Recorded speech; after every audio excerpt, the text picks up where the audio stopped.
Well, a very good evening to you, ladies and gentlemen. Thank you very much for your wonderful company tonight. You're watching EBN Weekend Edition. We're coming to you live from Kenya's capital, 14th day of September 2024. Well, we continue to keep tabs with President William Ruto'S scorecard 2 years later on in office. What has he done? Or at least the report that is being given by government. So we've got a detailed explanation about that. But first, let's begin with the day's top stories.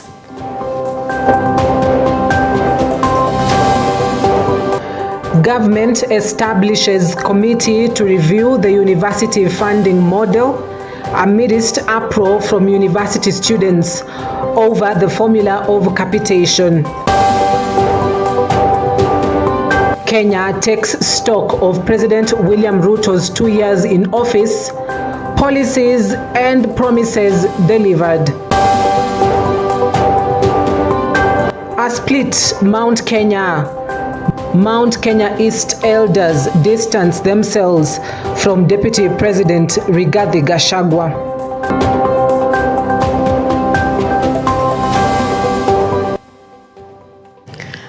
All right, let's get this show started. My name is Cynthia Nanjala. EBN Weekend Edition kicks off right now. On September 13th, 2022, Kenyans witnessed the Kenya Kwanza administration's euphoric entry to power. The President, William Ruto, and his deputy, Rigathi Gachagua, took to the podium to take the solemn oath as the people at the helm of this country. The inauguration was a huge show in terms of numbers, clout, and above all, abundant promises and great expectations. The government has released a report seeking to highlight what they have done in office. I would love to take a detailed look at that particular report released by the government. So we'll kick it off with the agricultural sector, to which, according to Better Pillar Scorecard report that was released by Deputy Chief of Staff, the former CS for ICT, Eliud Owalo, who's in charge of performance and delivery. Well, they say so far they've registered 6.15 million farmers. That is after having done 5.95 million within his term in office on the digital spaces. They've also reduced the cost of fertilizer. That should be 2,500 shillings and not 3,500 bag of fertilizer. And the reduction cost of fertilizer has reduced to 2,500 shillings. That is from 6,500. They've also increased maize production. That is from 85.7 million shillings as of 2023, from 24 million shillings in 2022. The price of maize flour has significantly dropped. If you remember, there was a maize subsidy program in place which reduced the cost of maize flour. Also, the removal of VAT on tea purchased locally, and the growth of milk production to 5.2 billion shillings in 2024. Now, if you move to the health sector, well, the president, so far in office, he's been able to operationalize the social health insurance fund.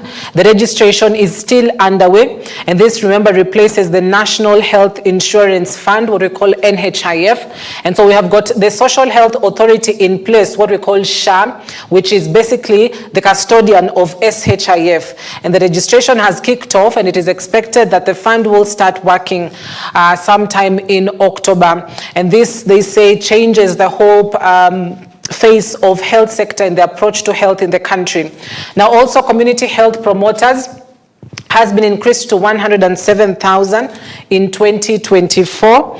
And I remember the CHOs, or the CHPs as they're called, are at the center of pushing for a preventive approach of health services issued in the country rather than a curative approach. Basically, pardon me, they're able to prevent a disease before it happens. Also, the level 4 hospitals have been increased to 363 from 357. Level 5 and 6 hospitals in the country have also been increased to 15 from 13, and registered medical doctors has surged to 10,880, that is 15,000, pardon me, 821. We move to the housing sector. This is one of, as well, the pillars of the Ruto'S administration, where they say so far they've been able to do about 94,128 units, which have been delivered to the people. And that number has increased from about 8,872 units in 2022 to 103,000 in 2024. Jobs created is at 140,610 in 2024 and 26,616 in 2022. Mortgage refinanced has increased to 3,527 in 2024 and 2,522 in 2022. So currently, they've got about 40 counties which are receiving the affordable housing units, Nairobi leading with about 33,810. Now move to the digital economy and the creative sector, the digital expressway and creative economy. And this has been a huge pillar for the President William Ruto's administration, especially at a time when all services have gone to the e-citizen platform, or at least most of these services. So about 20,505 programs have been digitized, and Ajira Digitals for the youth has increased by 122,711. So the digital economy, according to the head of state, they have managed to get about 8 billion shillings more in terms of revenue compared to what they have been collecting just from the digital expressway and the creative economy. And so one more as well to the Hustler Fund in the country, and this, I'd call it a baby of the President William Ruto's administration, because they came into office with a promise that every financial year 50 billion shillings will be able to go to the Hustler Fund, where you and I can be able to go online through a government portal and get funded. And so far 54.9 billion shillings has been distributed to 21.87 million individuals. That is 54.9 billion shillings distributed to about 21.87 million individuals. Savings so far done is at 3.1 billion shillings. Now, in addition to that, there have also been issues just around the Hustler Fund. This concerns unpaid loans, which are at 9.9 billion shillings as of October 2023. Unpaid loans of the Hustler Fund is at 9.9 billion shillings as of October 2023. Now, about 800,000 people, according to the Auditor General, that is Nancy Gathungu, were issued these loans outside the system. 800,000 people were issued loans outside the system, and that was able to question a huge issue on the Hustler Fund. Now, so far, according to the state, 673,340 groups have subscribed to the Hustler Fund, and they're being funded about 185 million shillings. So those are some of the key areas to which the government, through the Better Pillar Scorecard report, has been able to highlight as some of the sectors that they've been able to really invest in. That includes agriculture, health, infrastructure, that is on the housing levy, as well as the small medium enterprises, MSMEs in the country.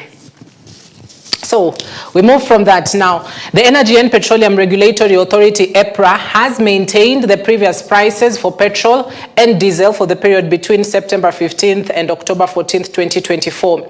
In its monthly review report released on Saturday, EPRA announced that the maximum allowed petroleum pump price for super petrol and diesel will remain unchanged.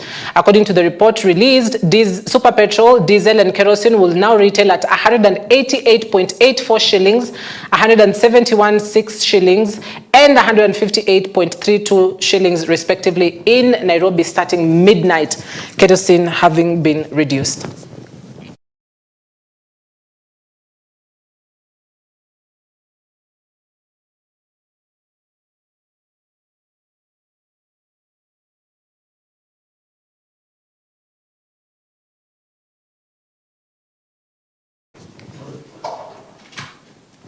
Now, the government has established a committee to review the new university funding model, which has caused concern among students, parents, and education stakeholders. Education Cabinet Secretary Professor Julius Migos stated that the initiative aims to ensure the funding model accommodates students from various backgrounds and addresses the issues raised about the fund. Speaking while in Tharaka Nithi during the inauguration of newly appointed Chancellor Professor Emeritus Ratemo Michieka, Migos emphasized the government government's commitment to improving the education sector, calling for collaboration among key stakeholders. And the announcement by CS comes almost a week after he implored university students to call off their planned demonstrations over the controversial model, promising to establish 2 committees to address the students' concerns. To this end, sir, I am ready, really, as a chancellor, to unleash my potential, get partners that you have seen today, persuade them, talk to them nicely, as long as they believe in what we do and that whatever they chip in will be a win-win situation. Counsel the university.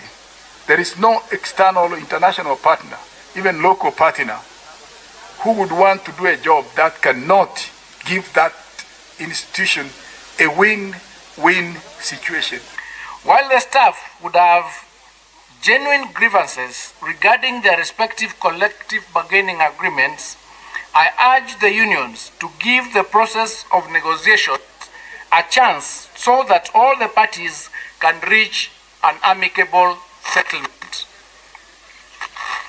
Given that most of the universities are just beginning the 2024-2025 academic year, which is expected to end by December 2024, disruptions of any kind arising from the planned industrial action may heavily jeopardize academic programs, including the many graduation ceremonies that have been lined up over the next 3 months.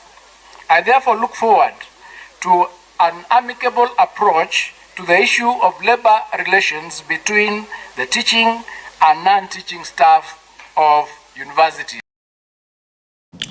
Now to the mountain. Elders drawn from Mount Kenya East have endorsed Interior Cabinet Secretary Professor Kithure Kindiki to be the region's spokesperson and link to the executive. While addressing the press, the elders say Kindiki is the best placed region leader to bring development. This follows the move by 48 members of parliament who also endorsed the former senator ahead of Deputy President Rigathi Gachagua.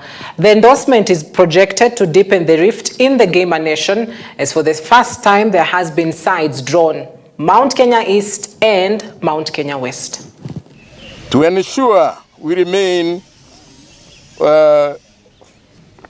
focused on development, we endorsed the Cabinet Secretary for Interior and National Administration, Professor Kithure Kindiki, to be the link between our region, the President and his government. We believe his national stature will help foster good relationship with our regions. We urge all our leaders to work towards the unity and the harmony of all Kenyans, regardless of ethnic, religious, or political backgrounds. While recognize the President's effort to bring growth and prosperity, we are concerned about the rising political tensions. These tensions distract us from the more important issues, such as completing development projects, improving the economic well-being of our farmers, and creating opportunities for our youth. Well, it will be interesting to see how that conversation shapes up Mount Kenya politics, a bride always in the election. So that is something, of course, we'll be developing in the next few days. Now, a day after Acting Police Inspector General Gilbert Masengeli was sentenced to 6 months in jail for violating court orders of appearing before a High Court Judge Lawrence Mugambi, Bumula, Member of Parliament Wanami Wamboka, says that he will be on the front line in defending Masengeli, asking the persons involved to carry their own cross. Wamboka has also asked President William Ruto to cancel Adani's contract of the JKIA airport takeover, saying that the country is witnessing major unrests because of the proposal. Neno ya Masengeli ati ameenda kotini, ati koti inasema inamtaka ati aende huko aeleze nini na hakuwa inspector general. Mtu alikuwa inspector general, alikuwa anaua watu usiku na mchana, ni yule jamaa anaitwa nani? Anaitwa Kome. Hakuna maneno ya responsibility ya ofisi. We are asking for personal responsibility. Hakuna kitu Masengali amefanya. Na hiyo lugha mumeanza ndio lugha ilianzishwa kwa msichana wetu anaitwa Nancy Barasa. Kama watu wa region hii tunapiga kura usiku na mchana, tunalipa ushuru. Hiyo ofisi ndio mara ya kwanza mtu wetu amekaribia kufika mahali hapo. Na hajafanya kosa lolote. Hajafanya. Sisi tunajua iko njama. Watu wanaunda wakifikiria tutanyamaza. Haki ya Mungu, shika Masengeli. Shika yeye. Hakuna tutakubali. Mlifanya hivyo mkafuta Nancy Barasa. Mkaharibu karia ya msichana wetu kutoka hapa Sirisi. Masengeli hatutakubali. Hiyo ifikie mwenye yoyote yule anafikiria atatingiza Masengeli. Hiyo hatuwezi. Rais William Ruto, rafiki yangu kabisa, Your Excellency. Hii watu wako wanakudanganya, ministers wako hao wanakudanganya. Ile contract minister wa roads na ile transport alisign na the Adani Group, tunataka ionyeshe wa Kenya. Ile sababu hawaonyeshi ile mambo yako hapo ni ya maajabu. Only a madman anaweza sign vitu kama hiyo. Inasema ati nyinyi kama wa Kenya mkitaka kuquestion hiyo kitu, mkianza tu protest kidogo mnalipa interest kwa Adani. Sisi kama wabunge tukiquestion tu kidogo tunalipa interest kwa Adani. Mheshimiwa Rais, tumetoka kwa mambo mingi sana na tutaki turudi hapo. Ile pesa Adani anatumia ati kukuja kurenovate JKA ni mingi kuliko ile pesa Qatar wanajenga Rwanda airport mpya. Ni mingi kushinda hiyo. Ni mingi kuliko ile airport inajengwa Addis Ababa. Hapana. Kwa niaba ya wale walinipigia kura, tunasema Adani tawe. A section of leaders from the Kamba community have faulted President William Ruto for what they term as exclusion from government, despite contributing immensely to his election in the 2022 presidential polls. Led by Machakos Town Constituency Member of Parliament Victor Munyaka, they have urged President William Ruto to consider them in government positions. Munyaka, who termed himself as the UDA point man in the region, says the area has been neglected for long and that should change. Unajua, kwanza mimi ndio kwa siasa nilikuwa Kamotho wa huko Ukambani. Kama wakati hapo ndizo. Sini mimi nilikuwa Kamotho nikisimama na Ruto peke yangu. Almost 13 years nikisimama na Ruto. 13 years, and through that effort Kambas gave President Ruto 250,000 votes. And those 250,000 votes are the votes which made Ruto win presidency. I'm asking my friend, President William Ruto, because amekuwa rafiki yangu for so long. For the sake of Munyaka, for the sake of Kawaya, for the sake of Mudama and Mheshimiwa Nimrod Baye, the ones who worked tirelessly and delivered your victory. Wewe usisahau Wakamba. Tumeona Wakamba wameanza kupoteza kazi. The other day tulikuwa na Pamela, MD wa KNTC, amefutwa na kawekelewa kesi. The other day tumeona Kimote wa National Cities and Produce Board, amefutwa na kawekelewa kesi. The other day tulikuwa na Dr. Mulwa wa Kemsa, aliingia tu for around months, 6 months, na ametolewa. Let's keep up with the head of state, President William Ruto, Prime Cabinet Secretary Musalia Mudavadi, and candidate for the African Union Commission Chairperson Raila Odinga met with a group of Kenyans living in Berlin, Germany, on the backdrop of the president's visit to the European country. The head of state says Kenya and Germany have labor laws that can help grow the labor workforce for the two countries. While in the company of Principal Secretary Foreign Affairs Roslyn Njogu, the head of state reiterated that Kenya's workforce will not be exploited.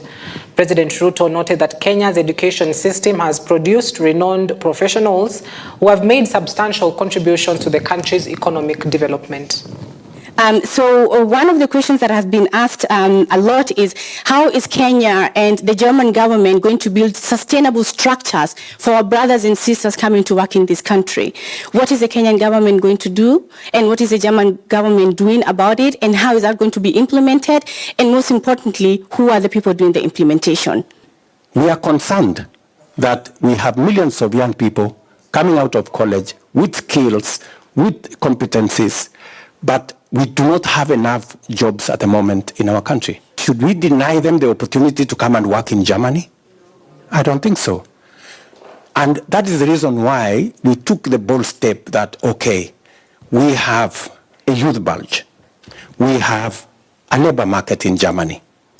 What does government do? You proactively engage with the labor market so that you provide a mechanism that is win-win, that secures opportunities but also protects Kenyans from being exploited. And that is what we have provided in this agreement. And I cannot say it is 100% perfect. Maybe there are areas we can improve. And that is why I asked my sister there, as a lawyer in this country, to look at the agreement. If there are areas we can make it better, let's do. The youth can be a blessing or a curse. If you don't empower them through opportunities for education to acquire skills, they become basically failures. They become delinquents, drug addicts, criminals. So they're basically a burden to society. But if you impart skills on these youths so that they are able to do work here and there, then they become a motive force for development. That's why we all the time laid a lot of emphasis on education, from ECD through primary to secondary to university education. Chief Justice Martha Koome spent her second day in Isiolo County with a visit to the Isiolo government prison, where she announced the pardoning of 37 offenders who've now been released following a successful review of their respective sentences by the High Court. The Chief Justice outlined the importance of court systems to work with alternative justice systems committees to provide justice and also to decongest prisons in the country by reviewing bail and bond terms, giving favorable bail terms, noting that the intention of the judiciary was not to keep suspected offenders in remand if they can always avail themselves for trial. I have a good report here that today 37 of you will be released.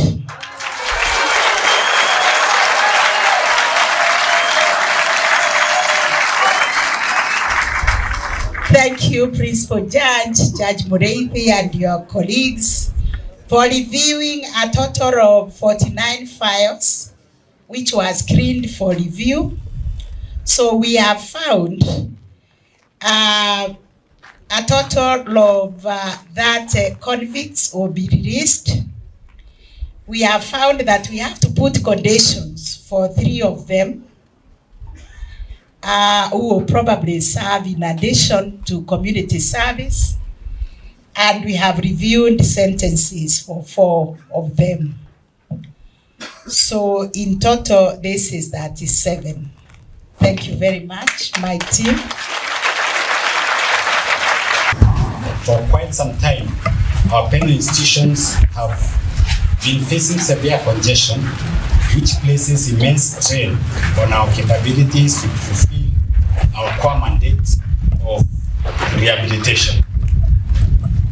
Through collaboration efforts, we are witnessing the positive effects of various decongestion exercises. That Kenya Prison Service remains steadfast in our commitment to supporting this laudable initiative aimed at enhancing access to justice and decongesting our correctional facilities nationwide.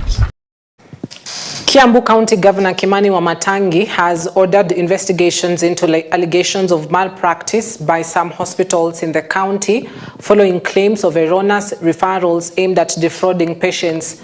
Speaking at a groundbreaking ceremony of Uthiru Hospital in Kabete, Wamatangi highlighted increasing cases of collusion between health workers and private facilities where patients are directed to seek services and purchase drugs from specific private health facilities.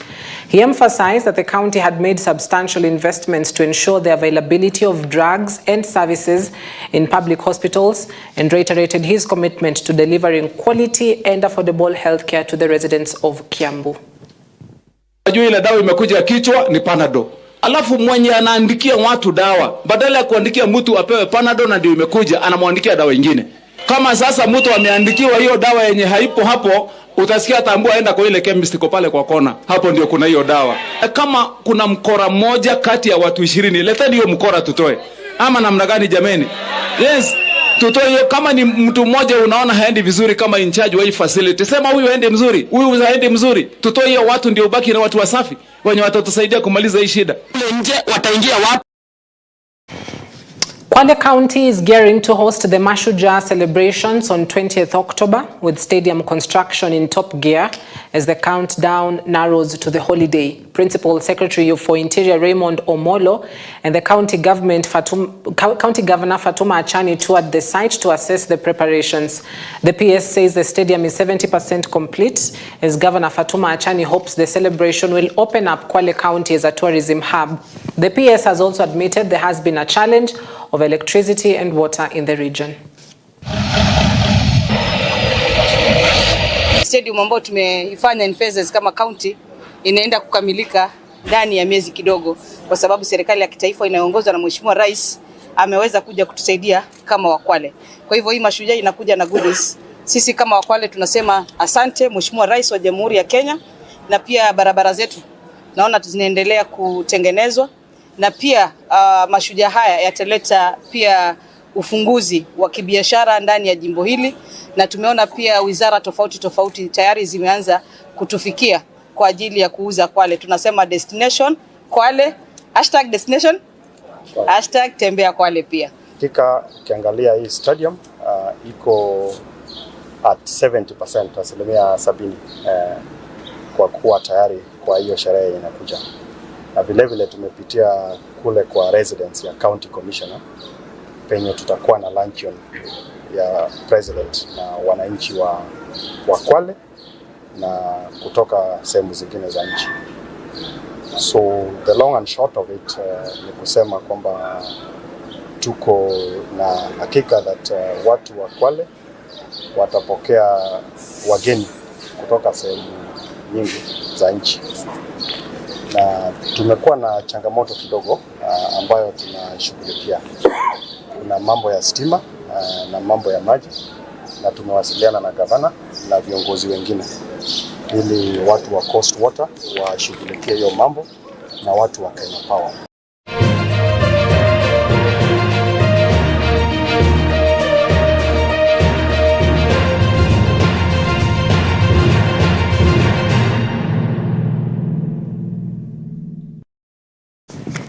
Right, let's get sporty. Stephen Ndegwa of Bandari Swim Club clocked 56.4 seconds to set a new men's 18 years and over 100-meter butterfly Mombasa County Swimming Association record during the association's last 2024 calendar event at Aga Khan Academy. On the first day of the MCSA Invitational Interclub Swimming Championships, Ndegwa shattered the previous record time held by Isa Abdallah, whose time was 57.4 seconds, which he set on May 30th, 2014. Ndegwa said he was happy to have succeeded in breaking the record and that he was planning to work harder to be able to break more records as he prepares to succeed in his goal of representing the country at the Olympic Games in the next 4 years.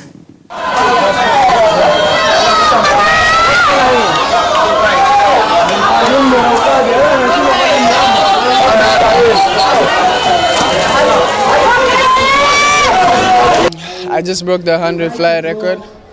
I'm happy. I knew I could get it.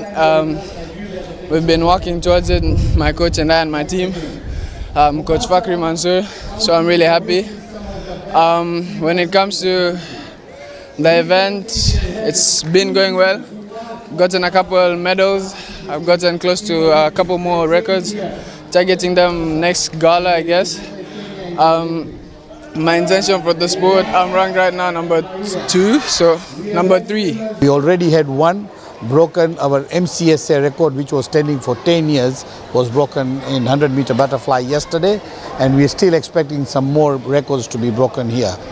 And then our season starts off with a junior event, which is by end of September, right here at the Aga Khan Academy swimming pool. You can only grow this sport if we give the necessary support from individual parents, the county governments, the national government, and the entire society as a nation. We need to focus on putting more of support to sport, because this is what is going to get our kids out of drugs. Manchester United gave manager Erik ten Hag some breathing space with a 3-0 win at Southampton on Saturday, thanks to goals from Mathis de Ligt, Marcus Rashford and Alejandro Garnacho. However, United had to ride out an early Southampton storm, and the outcome could have been vastly different had Andre Onana not saved Cameron Asher's penalty at 0-0. De Ligt's first United goal and Rashford's first for 6 months quickly flipped momentum in the visitors' favour just before half-time.